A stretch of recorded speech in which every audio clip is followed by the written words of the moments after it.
मालिक की प्यारी सत्संग जी, जो भी सत्संग आश्रम में चल के आई है, आप सबका यहां पधारने का तहे दिल से बहुत बहुत स्वागत करते हैं। जी आयनों शामदिद कहते हैं, मोस्ट वेलकम। कलयुग में मृत संजीवनी अगर कुछ है तो वो है राम का नाम।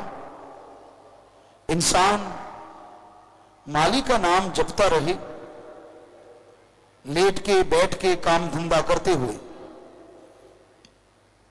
तो उसके अंतःकरण की सफाई होती रहती है, उसके अंतःकरण में आत्मबल आता रहता है और अंदर की शक्ति हासिल करके वो इंसान दुनियादारी में, रूहानियत में तरक्की करते चले जाते हैं। राम का नाम लेने से पहाड़ जैसी बीमारियां कंकर में बदल जाती हैं। राम का नाम लेने से गम चिंता परेशानियां मिट जाती हैं और मालिक का नाम लेने से इंसान की सोच में जो विचार चलते हैं, उनका खास करके नेगेटिव थॉट्स, उनका फल हमेशा के लिए खत्म हो जाता है। इसलिए मालिक का नाम जपो। एक समय निश्चित करो कि हां, इस समय मैं मालिक का नाम जपूंगा, मालिक की भक्ति करूंगा। तो वो भक्ति, वो मालिक का लिया गया नाम आपको बहुत सारी परेशानियों से बचा देगा।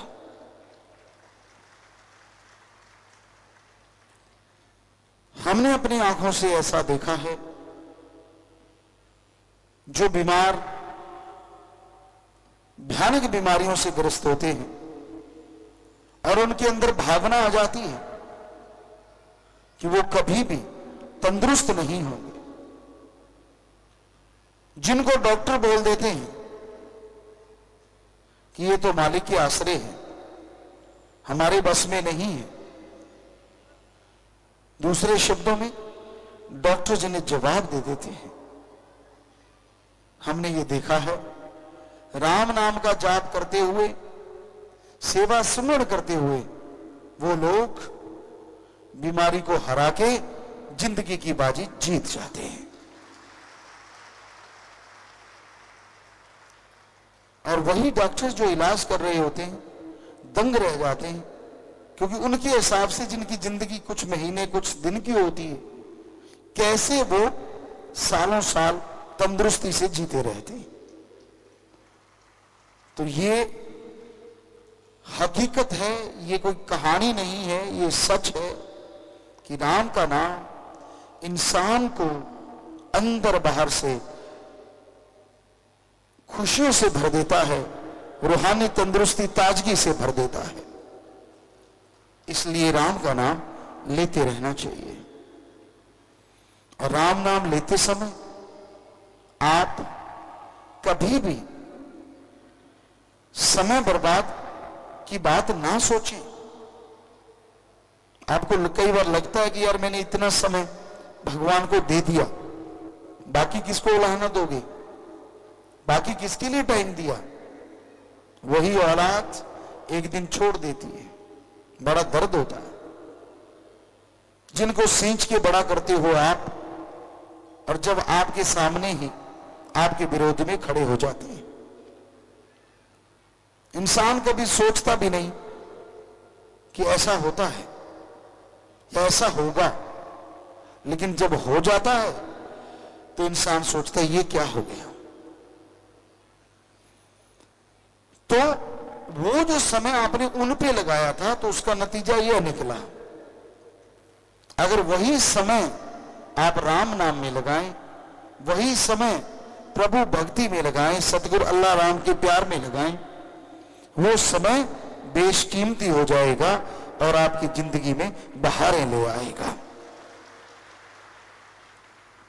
इसलिए समय का सदुपयोग करो, जितना हो सके अच्छे कर्म करो, ईश्वर के नाम का जाप करो, ईश्वर से ईश्वर को मांगते रहो, भले कर्म करते रहो। यकीनन उस मालिक की दया में रहमत जरूर बरसेगी। जब सब उक्तियां युक्तियां हार जाती हैं, जब इंसान का माइंड टोटली जवाब दे जाता है कि मैं ऐसा नहीं कर सकता या मुझसे ऐसा नहीं होगा, यह संभव नहीं है, उस समय ईश्वर का अगर नाम लिया जाए तो असंभव को संभव ईश्वर का नाम पल में बना देता है। कल्पना से परे की बातें जो होती हैं ईश्वर के नाम से वो ठीक हो जाती हैं। जो कभी सोचा नहीं होता वो इंसान को खुशियां मिल जाती हैं। लेकिन ये कहावत है, वो भगवान, वो राम जिसे अपनी खुशियों से, अपनी भक्ति से नवाजता है, तो उससे पहले अजमाता जरूर है। अजमाने में जो फेल हो जाते हैं वो उस परम पद को हासिल नहीं कर पाते।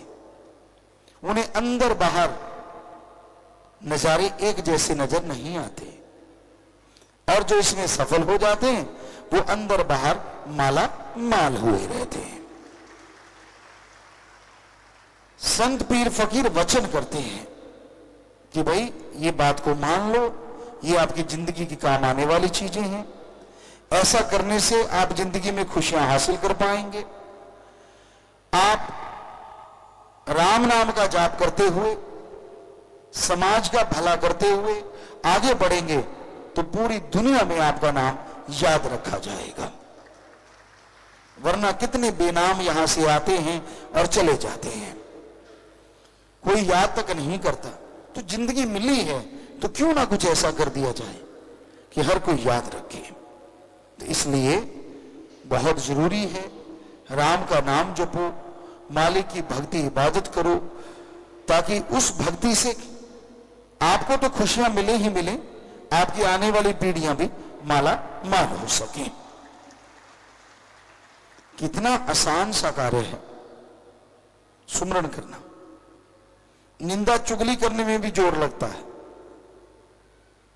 क्योंकि उसमें एनर्जी वेस्ट होती है। आप जोर लगा लगा के बात करते हैं ताकि सामने वाला प्रभावित हो, क्योंकि धीमे आवाज में चुगली करेगी तो मजा नहीं आता ना लोगों को। प्रेशर पाके जब चुगली करते तो पता चलता कि अच्छा, दावे से कहते हैं नहीं नहीं ऐसा ही है, तो आदमी को लगता है यार ये सही कह रहा होगा। तो राम नाम तो कुछ भी नहीं है, जुबान चलाओ चाहे ना चलाओ, विचारों से करते रहो। बल्कि जैसे जैसे राम का नाम जपते जाओगे वैसे वैसे मालिक की खुशियों के अधिकारी बनते जाओगे।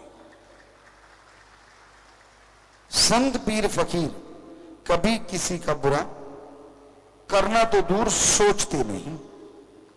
जो उन्हें भी बुरा कहते हैं संत पीर फकीर, उनके लिए भी परमपिता परमात्मा से दुआएं मांगते रहते हैं। सबका भला करते हैं, सबको खुशी देने के लिए हर अच्छा कर्म करते चले जाते हैं। और इंसान जो सच्चे दिल से, जो भावना से मान लेते हैं, उन्हें तमाम खुशियां जरूर हासिल होती हैं।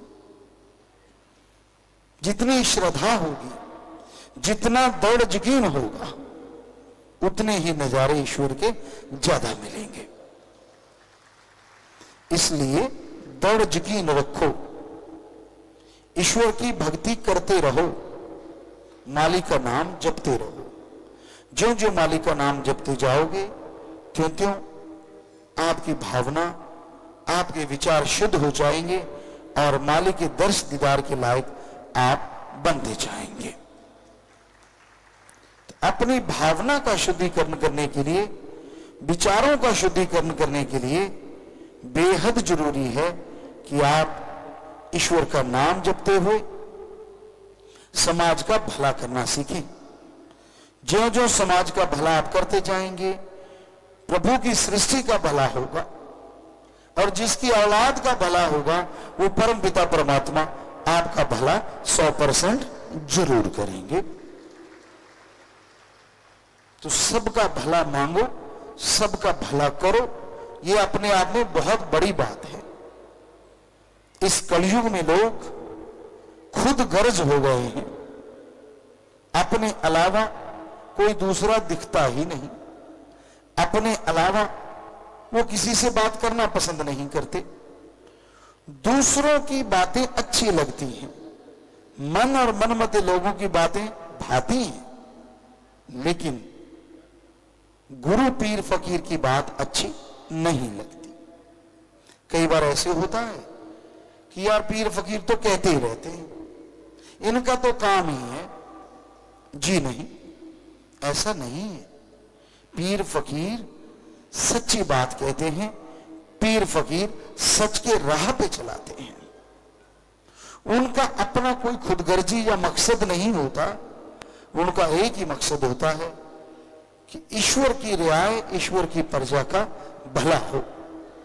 ईश्वर ने जो सृष्टि बना दी है उसके भले के लिए संत पीर फकीर ऐसे आते हैं जैसे बाग में माली जाता है या कोई एग्रीकल्चर का डॉक्टर जाता है, क्योंकि जैसे ही वो बाग में जाएगा उसको पता चल जाता है इस पौधे को ये बीमारी हुई पड़ी है, ये टहनियां सूख गई, अगर ना काटी तो और सूख जाएंगी। उसी तरह संत पीर फकीर मालिक की बनाई दुनिया में आते हैं और वो निगाह मारते हैं, उन्हें नजर आता है कि हाँ यहां तो लोग बहुत तरह से बीमार हैं, काम वासना के, क्रोध के, लोभ, मोह, अहंकार और मन माया के पूरी तरह से बीमार हैं ये लोग। और इनकी एकमात्र दवाई ईश्वर का नाम है। जब तक ये वो दवा नहीं लेंगे, जब तक ये वो दवा रेगुलर नहीं खाएंगे, तो इनके ऊपर इन बीमारियों का साया हटेगा नहीं। और जब तक ये बीमारियां हटेंगी नहीं, अंदर का नूरी स्वरूप नजर नहीं आएगा। आप 5 मिनट एकांत में बैठो, ईश्वर के नाम का सुमरन करो, आपको पता चलेगा आप में कौन सी कमियां हैं और कौन से गुण हैं। 100% पता चलेगा। जो कमियां हैं उनको दूर करने की कोशिश करो और जो गुण हैं उन पे अहंकार ना करो। कमी इंसान में खुद में होती है और निकालता भगवान में, पीर फकीर में, सदगुरु में है। अपनी कमी इंसान को नजर नहीं आती। क्या आपने कभी किसी को शरेआम कहते देखा, मैं गंदा हूं, मैं बुरा हूं, मेरे में ये कमियां हैं? सवाल ही पैदा नहीं होता। क्यों? क्योंकि इंसान ईगो से भरा हुआ है। गलती करके भी लोग नहीं मानते। बड़ों की छोड़ो, हमने छोटे छोटे बच्चों को देखा 4-5 साल के, 3 साल के, उन्हें सॉरी कहलवाने के लिए माँ बाप को पसीना आ जाता है कि बेटा बोल दे सॉरी, नहीं बोलते। इतनी अकड़, इतनी ईगो इंसान के अंदर क्यों आती है? ये माँ बाप की कमी की वजह से होता है। माँ बाप अगर शुरू से बच्चे को सिखाएं कि गलती को गलती मानो, यानी गलत को गलत और सही को सही, ये पहचान होनी चाहिए। कई बार आप लाड प्यार में आके अपने बच्चों को सही गलत का अंतर करवाना भूल जाती हो और बड़े होने पे उनको लाइफ में बहुत सारी प्रॉब्लम का सामना करना पड़ता है, क्योंकि उन्होंने सिर्फ हाँ ही हाँ देखी होती है। वो कभी ना करना जानते नहीं होते। उन्होंने प्यार ही प्यार देखा होता है। उन्हें पता ही नहीं होता कि वो लोग गलती भी करते हैं। तो सीधी सी बात है, आपका बच्चा गलत काम करता है, गलत जिद करता है, कभी पूरी ना करो, क्योंकि आज छोटी गलत जिद पूरी करते हो, बड़े होकर कोई गलत जिद करेगा जो पूरी नहीं कर पाओगे और आपके रिश्ते तार तार हो जाएंगे। इसलिए जायज जो बच्चों की बात है उसको मानना चाहिए और जो नाजायज बात है बच्चों को मनवाना चाहिए कि ये गलत बात है, ये सही नहीं है, ताकि बच्चा सही और गलत की पहचान बचपन से ही लेके बड़ा हो। उसे समझो कि ये गलत होता है और ये सही होता है। हद से ज्यादा कुछ भी सही नहीं होता। तो इसलिए ये जरूरी है कि आप अपने बच्चों का पालन पोषण सही ढंग से करें, ईश्वर का नाम जपें और काम धंधा करते हुए भी अगर सुमरण करते हैं तो मालिक बिगड़े हुए काम बना देते हैं। धन धन सतगुरु तेरा ही आसरा। सभी साध संगत जी से निवेदन है कि मेरा चैनल जरूर सब्सक्राइब करें जी। धन धन सतगुरु तेरा ही आसरा।